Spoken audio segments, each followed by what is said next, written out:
Hello friends, welcome to the study Sudeep YouTube channel. ಇವತ್ತಿನ ವಿಡಿಯೋದಲ್ಲಿ ನಾವು ಸ್ಪರ್ಧಾ ವಿಜೇತ ಮ್ಯಾಗ್ಝಿನ್ನ ಜುಲೈ ತಿಂಗಳ ಕೊನೆಯ ವಿಡಿಯೋ ನೋಡೋಣ. ನೀವೇನಾದರೂ ಚಾನಲ್ ಹೊಸಬರಾದ ಸಬ್ಸ್ಕ್ರೈಬ್ ಮಾಡ್ಕೊಳ್ಳಿ. ಸ್ಟಾರ್ಟ್ ಮಾಡೋಣ ಬನ್ನಿ. ಮೊದಲನೇದಾಗಿ ಕ್ರಿಕೆಟ್ನ DLS ನಿಯಮದ ಸಂಶೋಧಕ ಫ್ರಾಂಕ್ ಡಕ್ವರ್ತ್ ಅವರು ಇತ್ತೀಚೆಗೆ ನಿಧನರಾಗಿದ್ದಾರೆ. ನಿಧನರಾಗಿದ್ದರ ಬಗ್ಗೆ ಪ್ರಶ್ನೆಯನ್ನು ಕೇಳಿದ್ದಾರೆ, ನೋಡಿಕೊಳ್ಳಬೇಕು ಫ್ರೆಂಡ್ಸ್. ಇಂಗ್ಲೆಂಡ್ನ ಸಂಖ್ಯಾಶಾಸ್ತ್ರಜ್ಞ, ಕ್ರಿಕೆಟ್ನಲ್ಲಿ ಬಳಕೆಯಾಗುವ ಡಕ್ವರ್ತ್ ಲೂಯಿಸ್ ಸ್ಟನ್ ವ್ಯವಸ್ಥೆಯ ಸಂಶೋಧಕ ಫ್ರಾಂಕ್ ಡಕ್ವರ್ತ್ ಅವರು ಇತ್ತೀಚೆಗೆ ನಿಧನರಾಗಿದ್ದಾರೆ ಅಂತ ಹೇಳ್ಬೋದು. ಫ್ರಾಂಕ್ ಡಕ್ವರ್ತ್ ಅವರು, ಇವರಿಗೆ 84 ವಯಸ್ಸಾಗಿತ್ತು.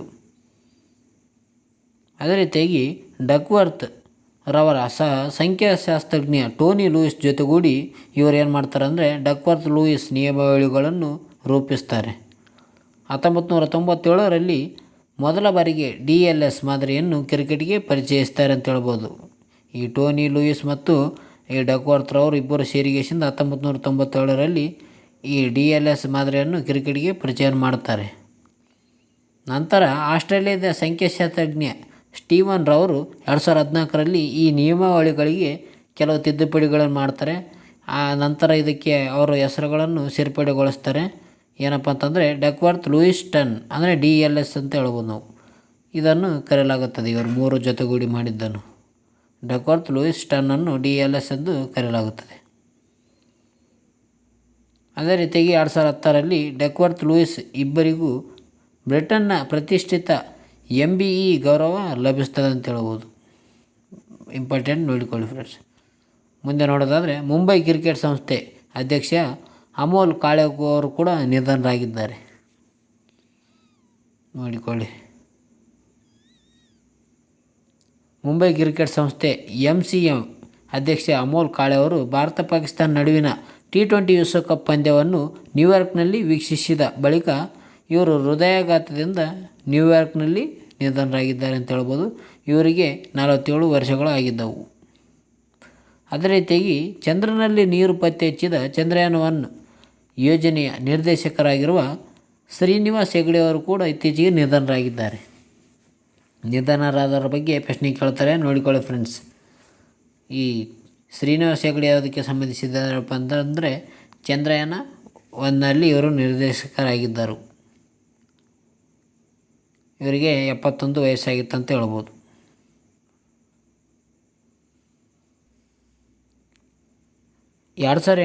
ಅಕ್ಟೋಬರ್ 22ರಂದು ಇಸ್ರೋ ಸಂಸ್ಥೆ ಕೈಗೊಂಡ ಚಂದ್ರಯಾನ-1 ಯೋಜನೆ ನಿರ್ದೇಶಕರಾಗಿ ಈ ಶ್ರೀನಿವಾಸ್ ಹೆಗಡೆರವರು ಕಾರ್ಯನಿರ್ವಹಿಸಿದ್ದಾರೆ. ಅಂದರೆ ಚಂದ್ರಯಾನ-1 2008 ಅಕ್ಟೋಬರ್ 22ನೇ ತಾರೀಕು. ಮುಂದೆ ನೋಡೋದಾದರೆ ಅದೇ ರೀತಿಯಾಗಿ ದಕ್ಷಿಣ ಕೊರಿಯಾದಲ್ಲಿ ಆತ್ಮಹತ್ಯೆ ಮಾಡಿಕೊಂಡ ರೋಬೋಟ್ ಯಾವುದಪ್ಪ ಅಂತಂದರೆ ಬೇರ್ ರೋಬೋಟಿಕ್. ದಕ್ಷಿಣ ಕೊರಿಯಾದ ಗುಮ್ಮಿ ಸಿಟಿ ಕೌನ್ಸಿಲ್ನಲ್ಲಿ ಬೇರ್ ರೋಬೋಟಿಕ್ ಹೆಸರಿನ ರೋಬೋಟ್ ಸೂಪರ್ವೈಸರ್ ಆಗಿ ಕೆಲಸ ಮಾಡುತ್ತಿತ್ತು.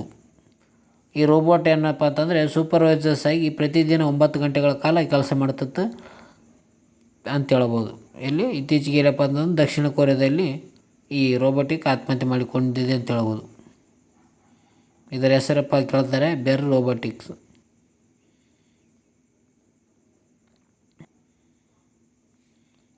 ಈ ಬೇರ್ ರೋಬೋಟಿಕ್ ಹೆಸರಿನ ರೋಬೋಟನ್ನು ಕ್ಯಾಲಿಫೋರ್ನಿಯಾದ ರೋಬೋಟ್ ಸ್ಟಾರ್ಟ್ಅಪ್ ಸಂಸ್ಥೆ ಅಭಿವೃದ್ಧಿಪಡಿಸಿದೆ.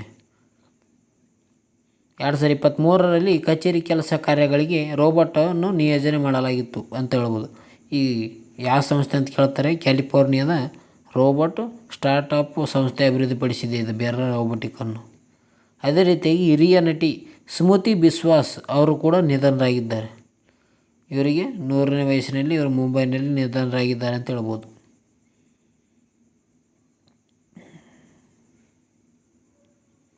ಅದೇ ರೀತಿಯಾಗಿ ಮನುಷ್ಯನ ಆಯಸ್ಸು ಪತ್ತೆ ಹಚ್ಚುವ AI ಲೈಫ್ ಟು ವಿವೇಕನ್ನು ಇತ್ತೀಚೆಗೆ ಅಮೆರಿಕ ಮತ್ತು ಡೆನ್ಮಾರ್ಕ್ ದೇಶಗಳು ಸಂಶೋಧನೆ ನಡೆಸಿವೆ. ಪ್ರಪಂಚದ ಮೊದಲ ಖಾಸಗಿ ಬಾಹ್ಯಾಕಾಶ ಸಂಸ್ಥೆಯಾದ SpaceXನಿಂದ ವಿಶ್ವದ ಅತಿ ದೊಡ್ಡ ಮತ್ತು ಶಕ್ತಿಶಾಲಿ ರಾಕೆಟ್ ಯಾವುದಪ್ಪ ಅಂತಂದರೆ ಮೆಗಾ ಸ್ಟಾರ್ಶಿಪ್. ಇದು ವಿಶ್ವದ ಅತಿ ದೊಡ್ಡ ಶಕ್ತಿಶಾಲಿ ರಾಕೆಟ್ ಆಗಿದೆ ಅಂತ ಹೇಳ್ಬೋದು. ಅದೇ ರೀತಿ ಮುಂದೆ ನೋಡೋದಾದರೆ ರಾಷ್ಟ್ರೀಯ ವೈದ್ಯಕೀಯ ಆಯೋಗದ ಅಧ್ಯಕ್ಷರಾಗಿ ಅಂದರೆ ಮುಖ್ಯಸ್ಥರಾಗಿ ಡಾಕ್ಟರ್ BN ಗಂಗಾಧರ್ ಅವರು ನೇಮಕವಾಗಿದ್ದಾರೆ ಅಂತ ಹೇಳ್ಬೋದು.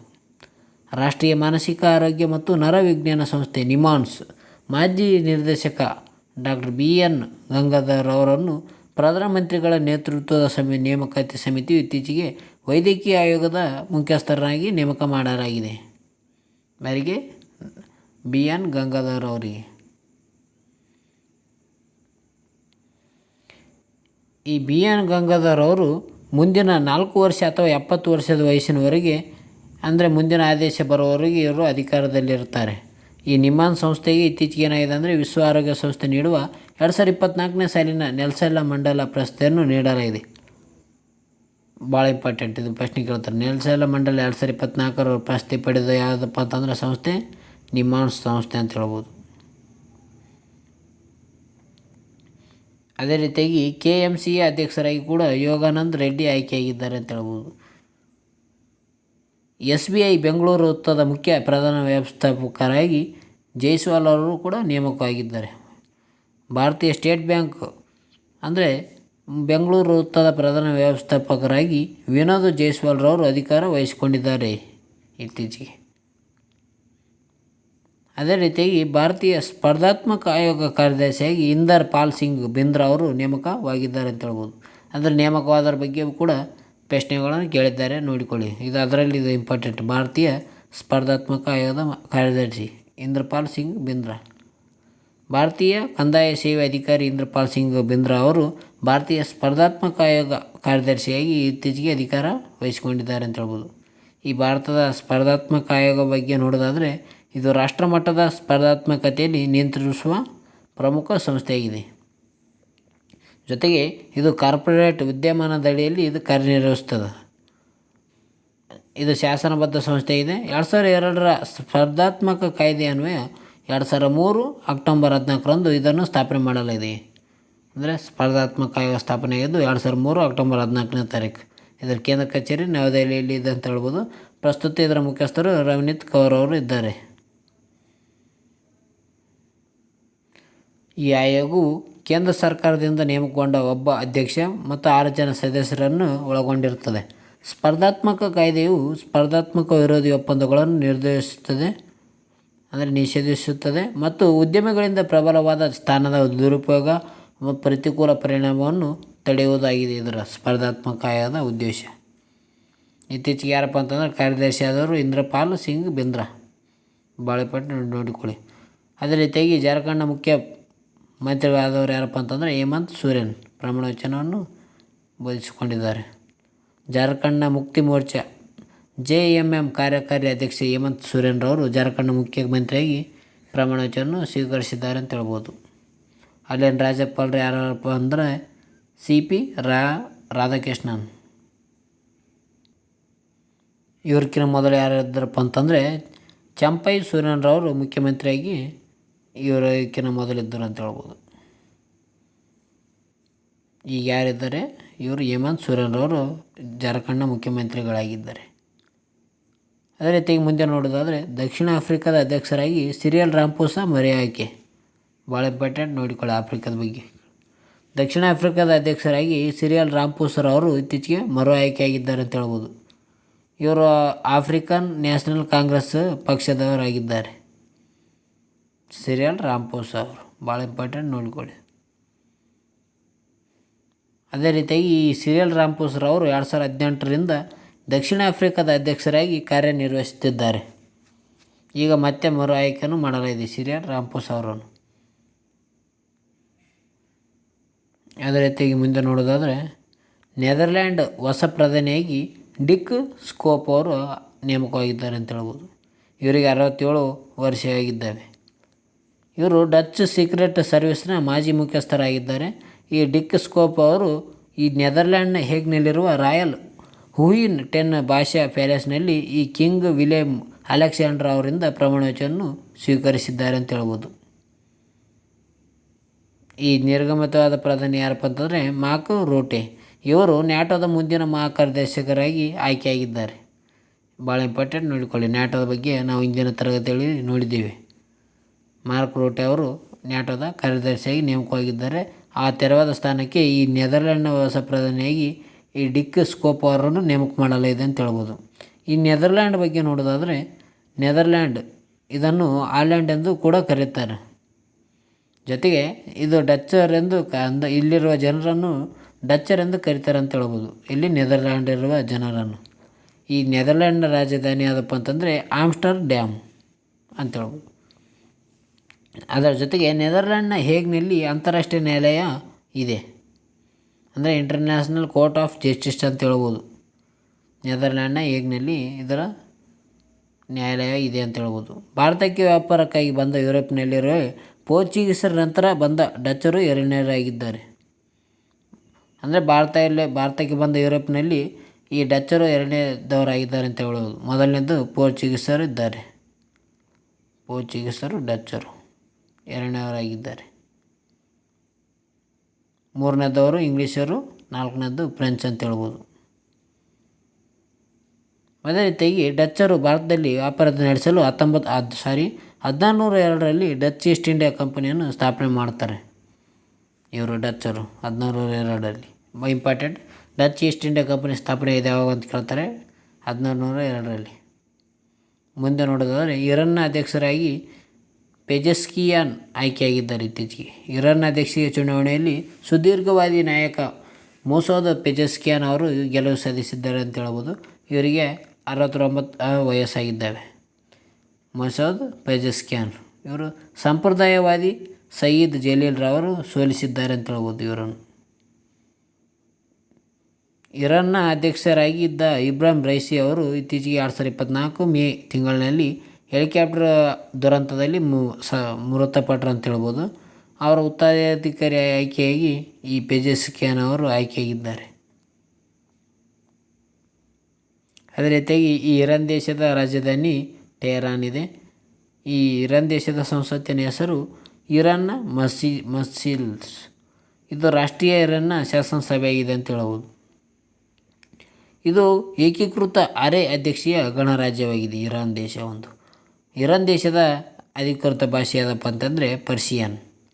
ಅದರ ರಾಷ್ಟ್ರಗೀತೆ ಯಾವುದಪ್ಪ ಅಂತಂದರೆ ಇಸ್ಲಾಮಿಕ್ ರಿಪಬ್ಲಿಕ್ ಆಫ್ ಇರಾನ್. ಅದೇ ರೀತಿಯಾಗಿ ಮುಂದೆ ನೋಡೋದಾದರೆ ಅಂತಾರಾಷ್ಟ್ರೀಯ ನಾರ್ಕೋಟಿಕ್ಸ್ ಕಂಟ್ರೋಲ್ ಬೋರ್ಡ್ಗೆ ಮರು ಆಯ್ಕೆಯಾಗಿ ಜಗಿತ್ ಪವಾಡಿ ಅವರು ಮರು ಆಯ್ಕೆಯಾಗಿ ನೇಮಕಗೊಂಡಿದ್ದಾರೆ ಅಂತ ಹೇಳ್ಬೋದು. ಯಾರು ಇತ್ತೀಚೆಗೆ ಜಗಿತ್ ಪವಾಡಿ ಅವರನ್ನು 3ನೇ ಬಾರಿಗೆ ಅಂತಾರಾಷ್ಟ್ರೀಯ ನಾರ್ಕೋಟಿಕ್ಸ್ ಕಂಟ್ರೋಲ್ ಬೋರ್ಡ್ನ ಸದಸ್ಯರಾಗಿ ಆಯ್ಕೆ ಮಾಡಲಾಗಿದೆ. ಇವರು 3ನೇ ಅವಧಿಗೆ ಅಂದರೆ 2025ರಿಂದ 2030ರವರೆಗೆ ಇವರು ಕಾರ್ಯನಿರ್ವಹಿಸಲಿದ್ದಾರೆ. ಈ ಅಂತಾರಾಷ್ಟ್ರೀಯ ನಾರ್ಕೋಟಿಕ್ಸ್ ಕಂಟ್ರೋಲ್ ಬೋರ್ಡನ್ನು ಕೇಂದ್ರ ಕಚೇರಿ ಎಲ್ಲಿದೆಪ್ಪ ಅಂತಂದರೆ ಆಸ್ಟ್ರಿಯಾದ ವಿಯೆನ್ನಾದಲ್ಲಿದೆ. ಇಂಪಾರ್ಟೆಂಟ್ ನೋಡಿಕೊಳ್ಳಿ.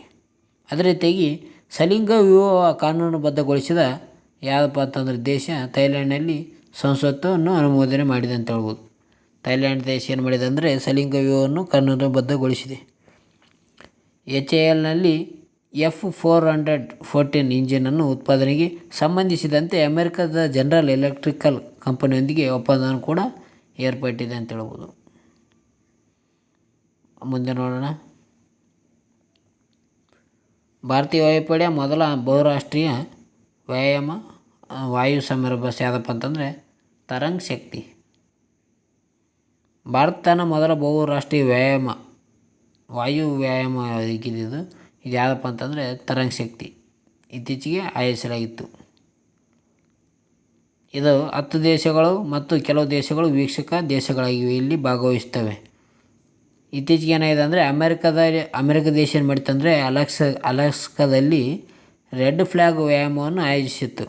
ಅದರಿಂದ ಸ್ಫೂರ್ತಿ ಪಡೆದ ನಮ್ಮ ಭಾರತ ದೇಶ ಈ ವಾಯುಪಡೆಯಿಂದ ಈ ಸಮರ ಬಸ್ಸನ್ನು ಮಾಡುತ್ತದೆ ಅಂತ ಹೇಳ್ಬೋದು. ಯಾವುದು ತರಂಗ ಶಕ್ತಿ ಸಮರ ಬಸ್ಸನ್ನು ಭಾರತ ದೇಶ ಮಾಡ್ತಿದೆ. ಅಮೆರಿಕದ ರೆಡ್ ಫ್ಲ್ಯಾಗ್ ವ್ಯಾಯಾಮ ಬಗ್ಗೆ ನೋಡೋಣ. ಅಮೆರಿಕದ ವಾಯುಪಡೆ ಇತ್ತೀಚೆಗೆ ಏನು ಮಾಡುತ್ತೆ ಅಂದರೆ ಅಲಾಸ್ಕಾದಲ್ಲಿ ಐಲ್ಯಾಂಡ್ಸ್ ಏರ್ಫೋರ್ಸ್ ಬೇಸ್ನಲ್ಲಿ ಈ ಜೂನ್ ತಿಂಗಳಿನಲ್ಲಿ ಬಹುರಾಷ್ಟ್ರೀಯ ವ್ಯಾಯಾಮವನ್ನು ಅಂದರೆ ಕೆಂಪು ಧ್ವಜ ಅಥವಾ ರೆಡ್ ಫ್ಲ್ಯಾಗ್ದ 2ನೇ ಆವೃತ್ತಿಯನ್ನು ಆಯೋಜಿಸಿತ್ತು.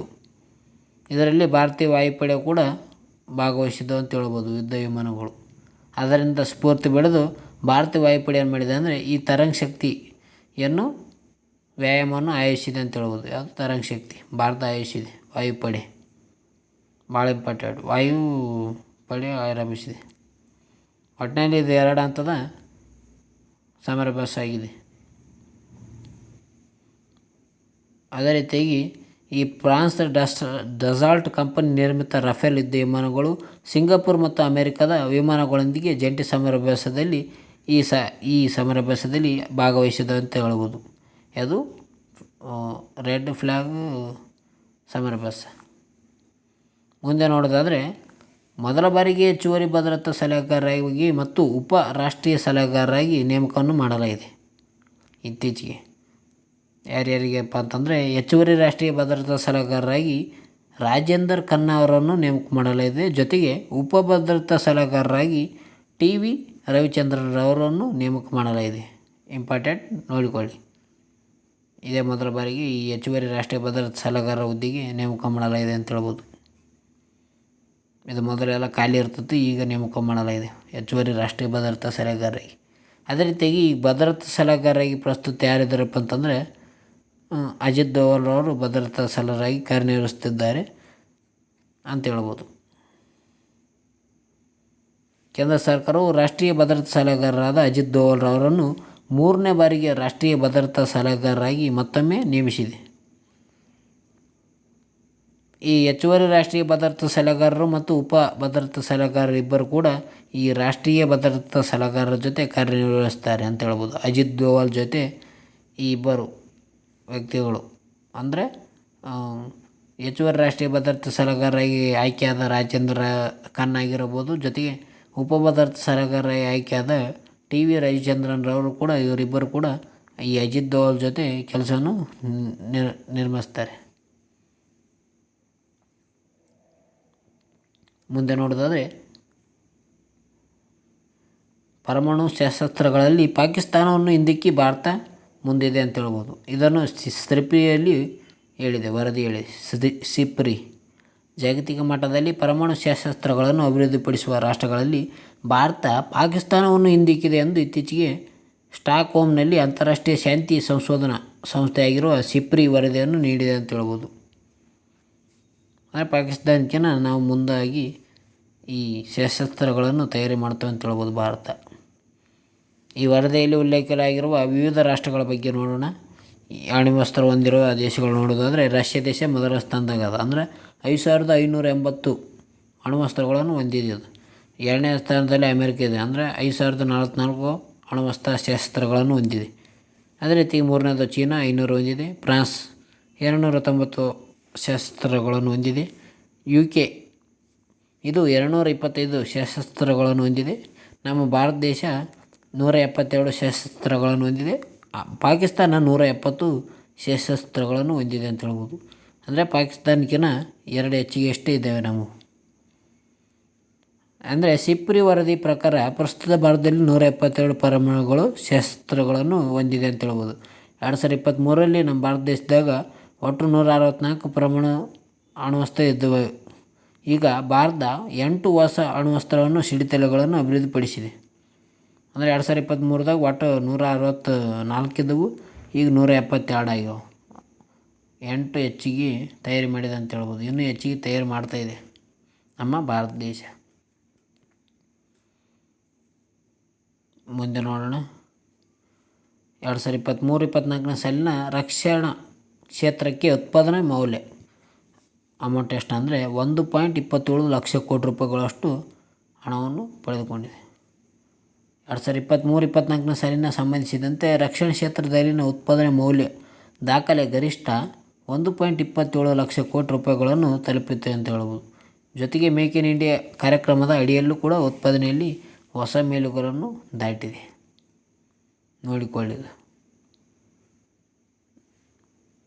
ಫ್ರೆಂಡ್ಸ್. ಮುಂದೆ ನೋಡೋಣ. ನರೇಂದ್ರ ಮೋದಿಯವರ ಸ್ವಕ್ಷೇತ್ರ ಆಗಿರುವ ವಾರಾಣಸಿಗೆ ಭೇಟಿಯನ್ನು ನೀಡಿದ್ದಾರೆ ಮೋದಿಯವರು. ಅಲ್ಲಿ ಕಿಸಾನ್ ಸಮ್ಮೇಳನದಲ್ಲಿ ಕೂಡ ಭಾಗಿಯಾಗಿದ್ದಾರೆ. ಇತ್ತೀಚೆಗೆ ಏನಪ್ಪ ಅಂತಂದರೆ, ಮೋದಿಯವರು ಕಾಶಿಯಲ್ಲಿನ ಪ್ರಧಾನಿ ಮೋದಿಯವರು 3ನೇ ಬಾರಿಗೆ ಪ್ರಧಾನಿಯಾದ ನಂತರ ತಮ್ಮ ಸ್ವಕ್ಷೇತ್ರ ಉತ್ತರ ಪ್ರದೇಶದ ವಾರಾಣಸಿಗೆ ಮೊದಲ ಭೇಟಿಯನ್ನು ನೀಡಿದ್ದಾರೆ. ಈ ಭೇಟಿ ಸಂದರ್ಭದಲ್ಲಿ ವಾರಾಣಸಿಯಲ್ಲಿ ಜರುಗಿದ PM ಕಿಸಾನ್ ಸಮ್ಮೇಳನದಲ್ಲಿ ಭಾಗಿಯಾಗಿದ್ದರು. ಜೊತೆಗೆ ಪಿ ಎಮ್ ಕಿಸಾನ್ ಸಮ್ಮಾನ್ ನಿಧಿಯನ್ನು ಕೂಡ 17ನೇ ಕಂತಿನ ಹಣವನ್ನು ಬಿಡುಗಡೆ ಮಾಡಿದ್ದಾರೆ. ಯಾರೋ ಮೋದಿಯವರು ಇತ್ತೀಚೆಗೆ ವಾರಣಾಸಿಗೆ ಭೇಟಿ ನೀಡಿದರು. ಅಲ್ಲಿ ಏನು ಮಾಡಿದ್ದಾರೆ ಅಂದರೆ ಪಿ ಎಮ್ ಕಿಸಾನ್ ಸಮ್ಮಾನ್ ನಿಧಿಯಲ್ಲಿ 17ನೇ ಕಂತಿನ ಹಣವನ್ನು ಬಿಡುಗಡೆ ಮಾಡಿದ್ದಾರೆ ಅಂತ ಹೇಳ್ಬೋದು ವಾರಣಾಸಿಯಲ್ಲಿ. ಅದೇ ರೀತಿಯಾಗಿ ಬಿಹಾರದ ರಾಜಗಿರಿನಲ್ಲಿ ನಾಳಂದ ವಿಶ್ವವಿದ್ಯಾಲಯದ ನಾಳಂದ ಕ್ಯಾಂಪಸನ್ನು ಕೂಡ ಉದ್ಘಾಟನೆ ಮಾಡಿದ್ದಾರೆ. ಕಿಸಾನ್ ಸಮ್ಮಾನ್ ಸಮ್ಮೇಳನ ವಾರಣಾಸಿಯಲ್ಲಿ ನಡೆದಿದೆ ಇತ್ತೀಚೆಗೆ. ಭಾಳ ಇಂಪಾರ್ಟೆಂಟ್ ನೋಡಿಕೊಳ್ಳಿ. ಅಂದರೆ ಇಂಪಾರ್ಟೆಂಟ್ ಅಂದರೆ ಈ ಪ್ರಶ್ನೆಯನ್ನು ಕೇಳ್ಬೋದು ಅಂತ ಅರ್ಥ.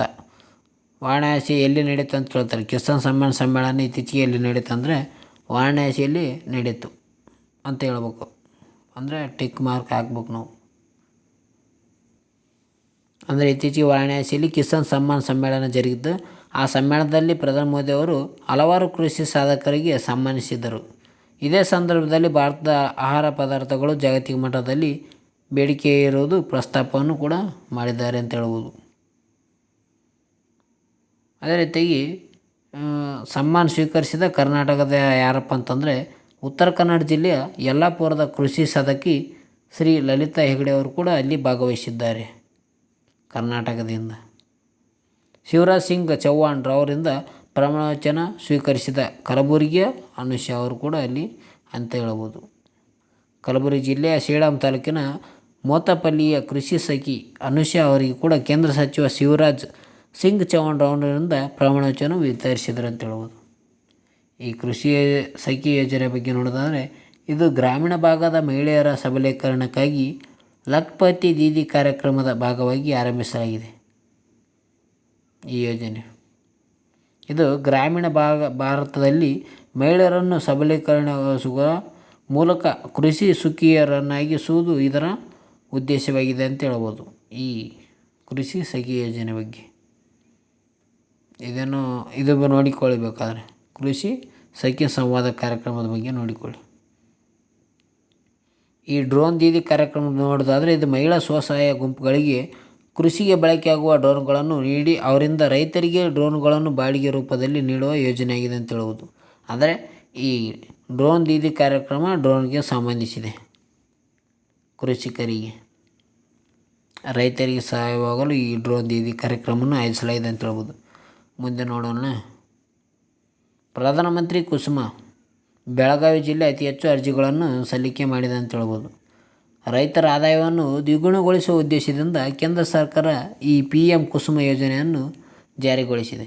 ಈ ಯೋಜನೆಯಡಿಯಲ್ಲಿ ಪ್ರಸಕ್ತ ವರ್ಷದಲ್ಲಿ ಅಂತ್ಯದವರೆಗೆ ಕರ್ನಾಟಕ ರಾಜ್ಯದಲ್ಲಿ 18,000 ಅರ್ಜಿಗಳನ್ನು ಸಲ್ಲಿಕೆಯಾಗಿವೆ ಅಂತ ಹೇಳ್ಬೋದು. ಒಟ್ಟು ಕರ್ನಾಟಕದಲ್ಲಿ 18,000 ಅರ್ಜಿಗಳು ಸಲ್ಲಿಕೆಯಾಗಿವೆ. ಅದರಲ್ಲಿ ಬೆಳಗಾವಿ ಜಿಲ್ಲೆ ಅತಿ ಹೆಚ್ಚು ಅರ್ಜಿಗಳನ್ನು ಸಲ್ಲಿಕೆಯಾಗಿದೆ. ಅದಕ್ಕಪ್ಪ ಅಂತಂದರೆ ಈ ಪಿ ಎಮ್ ಕುಸುಮ ಯೋಜನೆಗೆ. ಈ ಪಿ ಎಮ್ ಕುಸುಮ ಯೋಜನೆಪ್ಪ ಅಂತಂದರೆ ಈ ವಿದ್ಯುತ್ ಕೊರತೆ ನೀಗಿಸುವ ನಿಟ್ಟಿನಲ್ಲಿ ಯೋಜನೆ ರೈತರಿಗೆ ರಿಯಾಯಿತಿ ದರದಲ್ಲಿ ಸೌರ ವಿದ್ಯುತ್ ಪಂಪ್ ಸೆಟ್ ನೀಡಲಾಗುತ್ತದೆ. ಅಂದರೆ ಇಲ್ಲಿ ನೋಡ್ಬೋದು, ಇಲ್ಲಿ ಕಾಣ್ತಿದೆ ನೋಡಿ. ಈ ಸೂರ್ಯನ ಅಂದರೆ ಸೋಲಾರ ಕೂಡಿಸಿಗೆಸಿಂದ ಇಲ್ಲಿ ವಿದ್ಯುತ್ ಲೇಸಿಂದ ನೀರನ್ನು ಹರಿಸುವುದು ಈ ಪಿ ಎಮ್ ಕುಸುಮ ಯೋಜನೆಗೆ ಸಂಬಂಧಿಸಿದೆ ಅಂತ ಹೇಳ್ಬೋದು. ಇದರಲ್ಲಿ ಕೇಂದ್ರ ಸರ್ಕಾರ 30% ಹಾಗೂ ರಾಜ್ಯ ಸರ್ಕಾರ 50% ಅಮೌಂಟನ್ನು ನೀಡುತ್ತದೆ. ಫಲಾನುಭವಿಗಳು ಏನು ಮಾಡ್ಬೇಕಂದ್ರೆ ಕೇವಲ 20% ಹಣವನ್ನು ಪಾವತಿಸಿ ಈ ಯೋಜನೆಯ ಪ್ರಯೋಜನವನ್ನು ಪಡೆಯಬೇಕು. ಮುಂದೆ ನೋಡೋದಾದರೆ ನೋಡಿಕೊಳ್ಳಿ. ಈ ಪಿ ಎಮ್ ಕುಸುಮ ಬಿ ಯೋಜನೆ ಅಡಿಯಲ್ಲಿ ಈ ಕೃಷಿ ಕ್ಷೇತ್ರದ ಲಾಭವಾಗಿಸಲು ಈ ಸೌರಶಕ್ತಿ ಬಳಕೆಯನ್ನು ಉತ್ತೇಜಿಸಲು ನೀಡಲಾಗುವ ಸರ್ಕಾರದಿಂದ ಹೆಚ್ಚಿನ ಸಹಾಯಧನ ಸಿಗುತ್ತದೆ ಅಂತ ಹೇಳ್ಬೋದು. ಇದರಿಂದ ಅಂದರೆ ಕಡಿಮೆ ಅಮೌಂಟ್ ರೊಕ್ಕ ಕೊಟ್ಟು ಅಂತ ಹೇಳ್ಬೋದು. ನಾವು ಕಡಿಮೆ ಹಣವನ್ನು ಕೊಟ್ಟು ಈ ಪಂಪ್ ಸೆಟ್ಟನ್ನು ಪಡೆದುಕೊಳ್ಳಬಹುದು. ಅಂದರೆ ಸೋಲಾರಿಂದ ಪಂಪ್ ಸೆಟ್ಟಿಂದ ನೀರನ್ನು ಹೊಲಗಳಿಗೆ ಪಡೆಯುವುದಾಗಿದೆ. ಇದೇನು ಅಷ್ಟು ಇಂಪಾರ್ಟೆಂಟ್ ಅಲ್ಲ ಅಂತ ಅನ್ಸ್ಕೊತೀನಿ. ಮುಂದೆ ನೋಡೋಣ. ಕಿಸಾನ್ ಸಮ್ಮಾನ್ ನಿಧಿ ಈ 17 ಕಂತನ್ನು ಬಿಡುಗಡೆ ಮಾಡಿದರು. ಆಗಲೇ ನೋಡೋದಾಗಿ ವಾರಣಾಸಿಯಲ್ಲಿ ಬಿಡುಗಡೆ ಮಾಡಿ 17 ಕಂತನ್ನು ಬಿಡುಗಡೆ ಮಾಡಿದರು ಅಂತ ಹೇಳ್ಬೋದು. ಪ್ರಧಾನಿ ಮೋದಿ ಸಮ್ಮೇಳನದಲ್ಲಿ ಕಿಸಾನ್ ಸಮ್ಮಾನ್ ನಿಧಿ 17 ಕಂತನ್ನು ಬಿಡುಗಡೆ ಮಾಡಿದರು. ಈ ಕಂತಿನಲ್ಲಿ ಒಟ್ಟು 20,000 ಕೋಟಿ ರೂಪಾಯಿಗಳಷ್ಟು ಹಣವನ್ನು ಬಿಡುಗಡೆ ಮಾಡಿದ್ದಾರೆ. ದೇಶದ ರೈತರಿಗೆ ಕುಟುಂಬಗಳಿಗೆ ನೇರ ವರ್ಗಾವಣೆ ಮಾಡಲಾಗಿದೆ 20,000 ಕೋಟಿ. ಈ ಪಿ ಎಮ್ ಕಿಸಾನ್ ಸಮ್ಮಾನ್ ನಿಧಿ ಯೋಜನೆ ಯಾವುದಕ್ಕೆ ಸಂಬಂಧಿಸಿದೆ ಅಂತ ಪ್ರಶ್ನೆ ಕೇಳ್ಬೋದು, ನೋಡಿಕೊಳ್ಳಿದೆ. ಇದೊಂದು ಕೇಂದ್ರ ಪ್ರಾಯೋಜಿತ ಯೋಜನೆ ಆಗಿದೆ. ಈ ಯೋಜನೆಯ ಮೂಲಕ ದೇಶದ ಅರ್ಹ ಕೃಷಿಕರಿಗೆ ವರ್ಷಕ್ಕೆ 6,000 ರೂಪಾಯಿ ಹಣವನ್ನು ನೇರವಾಗಿ 2,000 ರೂಪಾಯಿಗಳ 3 ಕಂತುಗಳಲ್ಲಿ ನೇರವಾಗಿ ಅರ್ಹ ಫಲಾನುಭವಿಗಳಿಗೆ ನೀಡಲಾಗುತ್ತದೆ ಅಂತ ಹೇಳ್ಬೋದು. ಅಂದರೆ ಒಟ್ಟು ಒಂದು ವರ್ಷದಲ್ಲಿ 6,000 ರೂಪಾಯಿ 3 ಕಂತುಗಳಲ್ಲಿ 2,000 ರೂಪಾಯಿಯನ್ನು ನೀಡಲಾಗುತ್ತದೆ. ವರ್ಷಕ್ಕೆ 6,000 ರೂಪಾಯಿಯನ್ನು ನೀಡಲಾಗುತ್ತದೆ. ಈ ಪಿ ಎಮ್ ಕಿಸಾನ್ ಯೋಜನೆ ಸಂಬಂಧಿಸಿದೆ ಅಂತ ಹೇಳ್ಬೋದು. ರೈತರಿಗೆ 6,000 ಹಣವನ್ನು ಪಾವತಿ ಮಾಡುವುದಾಗಿದೆ. ಇಲ್ಲಿಯವರೆಗೆ 9.26 ಕೋಟಿ ಕೃಷಿಕರ ಖಾತೆಗೆ 3.25 ಲಕ್ಷ ಕೋಟಿ ರೂಪಾಯಿ ಜಮೆ ಮಾಡಲಾಗಿದೆ ಅಂತ ಹೇಳ್ಬೋದು. ಈ ಕಾರ್ಯಕ್ರಮ 2019ರಲ್ಲಿ ಆರಂಭವಾಗಿದೆ ಅಂತ ಹೇಳ್ಬೋದು. ಮುಂದೆ ನೋಡೋದಾದರೆ, ಮಹಾರಾಷ್ಟ್ರದಲ್ಲಿ ಮಹಿಳೆಯರಿಗೆ ಮುಖ್ಯಮಂತ್ರಿ ಮಾಂಜಿ ಲಾಡ್ಲಿ ಬೆಹನ್ ಯೋಜನೆ ಜಾರಿಯನ್ನು ಮಾಡಿದೆ. ಇಲ್ಲಿ ನಮ್ಮ ಕರ್ನಾಟಕದಲ್ಲಿ ಗೃಹಲಕ್ಷ್ಮಿ ಇರುವ ಹಾಗೆ ಈ ಮಹಾರಾಷ್ಟ್ರದಲ್ಲಿ ಈ ಮಾಂಜಿ ಲಾಡ್ ಬೆಹನ್ ಯೋಜನೆಯನ್ನು ಜಾರಿ ಮಾಡಿದೆ ಅಂತ ಹೇಳ್ಬೋದು. ಇದೆಲ್ಲ ಅಂದರೆ ನಿಮಗೆಲ್ಲ ಗೊತ್ತಿರೋ ಹಾಗೆ 21ರಿಂದ 60 ವರ್ಷದ ವಯೋಮಾನದ ಮಹಿಳೆಯರಿಗೆ ಮಾಸಿಕ 1,500 ರೂಪಾಯಿ ಸಹಾಯಧನ ಹಣ ನೀಡುವಲು ಈ ಮಹಾರಾಷ್ಟ್ರ ರಾಜ್ಯ ಮುಂದಾಗಿದೆ. ಮಹಾರಾಷ್ಟ್ರ ರಾಜ್ಯದ ಮುಖ್ಯಮಂತ್ರಿ ಯಾರಪ್ಪ ಅಂತಂದರೆ ಏಕನಾಥ್ ಶಿಂದೆ ಅಂತ ಹೇಳ್ಬೋದು ನಾವು, ಮಹಾರಾಷ್ಟ್ರದ ರಾಜ್ಯದ ಮುಖ್ಯಮಂತ್ರಿ. ಅದೇ ರೀತಿಯಾಗಿ ಈ ಮಹಾರಾಷ್ಟ್ರದ ರಾಜ್ಯದ ಮುಖ್ಯಮಂತ್ರಿ ಆಗಿರುವ ಏಕನಾಥ್ ಶಿಂದೆ ಅವರು ಮಾಂಜಿ ಲಾಡ್ ಬೆಹನ್ ಯೋಜನೆ ಅಂದರೆ ಮುಖ್ಯಮಂತ್ರಿ ಪ್ರೀತಿಯ ಸಹೋದರಿ ಯೋಜನೆಗೆ ಘೋಷಣೆಯನ್ನು ಮಾಡಿದ್ದಾರೆ ಅಂತ ಹೇಳ್ಬೋದು. ನಮ್ಮ ಕರ್ನಾಟಕದಲ್ಲಿ 2,000 ರೂಪಾಯಿ ಕೊಡ್ತಾಯಿದ್ದಾರೆ, ಇಲ್ಲಿ 1,500 ಮಹಾರಾಷ್ಟ್ರದಲ್ಲಿ. ನೋಡಿಕೊಳ್ಳಿ, ಭಾಳ ಇಂಪಾರ್ಟೆಂಟ್. ಅಂದರೆ ಮಾಂಜಿ ಲಾಡ್ ಬೆಹನ್ ಯೋಜನೆ ಯಾವುದಕ್ಕೆ ಸಂಬಂಧಿಸಿದೆ ಅಂದರೆ ಇದು ಮಹಿಳೆಯರಿಗೆ ಮಾಸಿಕ 1,500 ರೂಪಾಯಿಗಳ ಸಹಾಯಧನ ನೀಡುವುದಾಗಿದೆ. ಮುಂದೆ ನೋಡೋದಾದರೆ, ಭಾರತದ ಅಧ್ಯಕ್ಷತೆ ಮತ್ತು ಆತಿಥ್ಯದಲ್ಲಿ ಯುನೆಸ್ಕೋದ ವಿಶ್ವ ಪರಂಪರೆ ಸಮಿತಿಯ 46ನೇ ಸಭೆಯನ್ನು ಇತ್ತೀಚೆಗೆ ನವದೆಹಲಿಯಲ್ಲಿ ನಡೆಸಲಾಗಿದೆ ಅಂತ ಹೇಳ್ಬೋದು.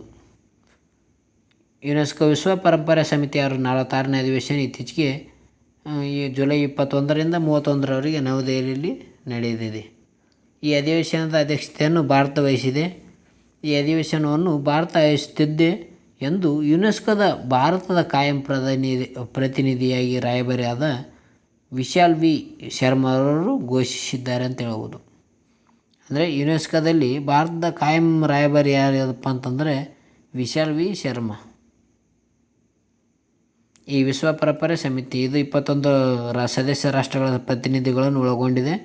ವಿಶ್ವ ಪರಂಪರೆ ಸಮಿತಿಯು ಸಾಂಸ್ಕೃತಿಕ ಮತ್ತು ನೈಸರ್ಗಿಕ ತಾಣಗಳನ್ನು ಗುರುತಿಸುವುದಾಗಿರ್ಬೋದು, ರಕ್ಷಿಸುವುದಾಗಿರ್ಬೋದು ಮತ್ತು ಸಂರಕ್ಷಣೆ ಮಾಡುವುದಕ್ಕೆ ಸಂಬಂಧಿಸಿದಂತೆ ಚರ್ಚಿಸಲು ವಾರ್ಷಿಕ ಸಭೆಯನ್ನು ಸೇರುತ್ತದೆ.